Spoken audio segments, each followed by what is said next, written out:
Perilaku seperti apa yang biasa disebut kejam? Sebuah organisasi misterius mengubah gen sekelompok anak-anak dan mentransplantasi otak mereka menjadi para pembunuh, menjadikan mereka agresif dan tanpa emosi.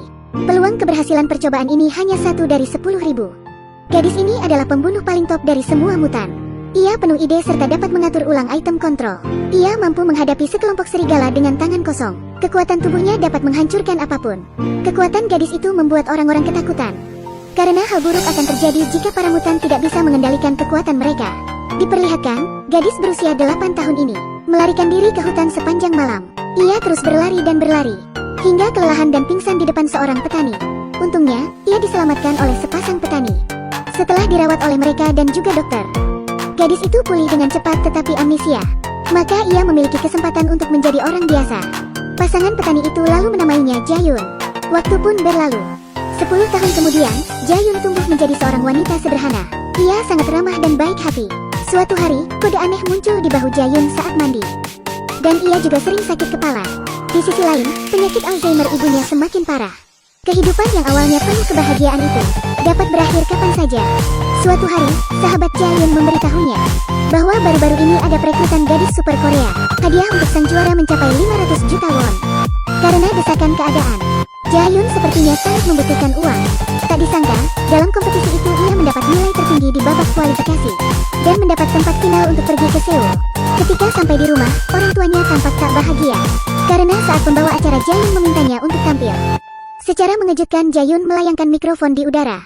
Orang tuanya tahu itu bukan sulap, melainkan kemampuan bawaannya. Dan mereka takut orang jahat akan menculik Jayun. Benar saja, dokter baik dari organisasi yang melihat Jayun di televisi menyadari bahwa Jayun istimewa.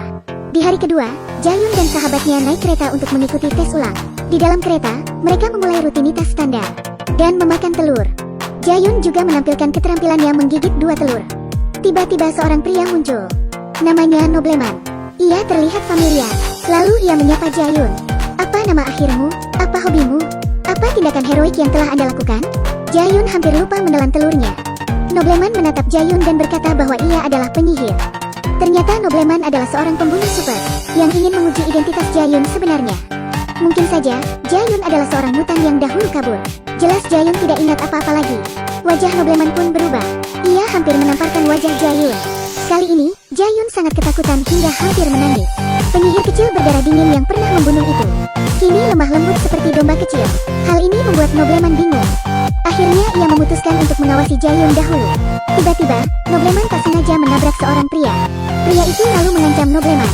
Namun Nobleman langsung menghancurkan pergelangan tangannya, lalu mendorong dan mematahkan lehernya. Ia mengangkat tubuh pria itu dan melemparkannya keluar kereta.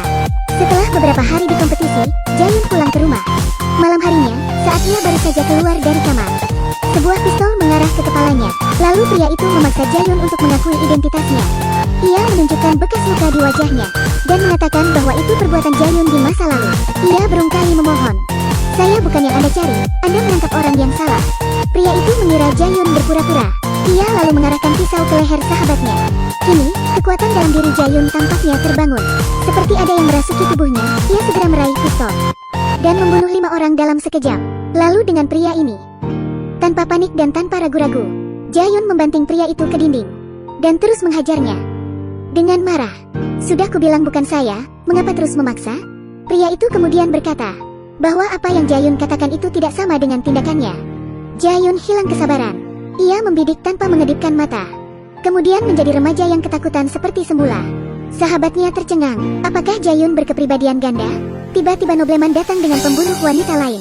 Mereka mengancam orang tua Jayun. Jayun harus setuju untuk mengikuti mereka ke organisasi. Ia lalu segera dibawa ke laboratorium Dokter Baik. Dokter Baik sangat bersemangat. Ia berkata bahwa ia sangat merindukan Jayun. Ia juga berkata bahwa Jayun adalah karyanya yang paling sempurna. Sementara Jayun masih bertanya-tanya apa yang terjadi, Dokter Baik mengatakan bahwa ia tidak tertarik dengan topik itu. "Biarkan aku mengembalikan ingatanmu," katanya. Kemudian Jayun disuntik stimulan pemulihan memori. Jayun tiba-tiba berdarah dan sakit kepala lagi. Sebenarnya, ia pergi menemui seorang dokter secara diam-diam. Diceritakan, Jayun harus menjalani transplantasi sumsum tulang karena ada perubahan genetik dalam tubuhnya. Namun, ia bahkan tidak tahu siapa orang tua kandungnya. Karena penggunaan otak terus-menerus, Jayun tidak bisa bertahan lama, dan Dokter Baik akan membiarkannya. Mengapa Dokter Baik rela membiarkannya mati? Kemudian ia memberi suntikan lagi. Ia bilang obat itu bisa bertahan selama sebulan. Jika digunakan dengan hati-hati, gejalanya tidak akan memburuk. Jika Jae-yun ingin bertahan hidup, ia harus patuh. Apa yang dilakukan dokter baik dilihat oleh Nobleman. Ia pun menyadari keseriusan masalahnya. Akhir dari penyihir, tidak hanya hilangnya kekuatan, tetapi juga kecerdasan. Tentu saja, selama ini Jae-yun berpura-pura. Ia tidak pernah amnesia. Ia sengaja ikut kompetisi untuk menunjukkan kemampuannya, dan membiarkan organisasi menemukannya, untuk mendapatkan obatnya. Semua itu adalah rencananya. Ketidakberdayaan dan rasa sakit pun menghilang. Bibir Jae-yun tampak terangkat tersenyum miring. Sebuah monitor mata dihapus. Ia bahkan menyerang seorang penjaga sampai mati. Lalu mengambil pistol dan menembak Dokter Bai. Namun kaca tersebut sangat kuat sehingga peluru sulit menembus. Dokter segera melepaskan gas beracun. Jae-yun segera meledakkan peralatan pemadam kebakaran.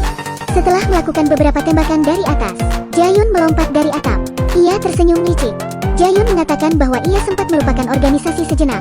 Dokter baik kini terpojok. Ia juga tampak terkejut. Namun dia sangat kagum dengan Jae-yun. Jae-yun lalu meminta di mana sisa obatnya. Satu tembakan mematahkan kaki kiri Dokter Bai. Kemudian, pasukan organisasi anti-eksperimen datang. Mereka membantai mutan lain dengan berbagai senjata. Tampak seorang wanita bersiap dan mengambil pisau ganda di punggungnya.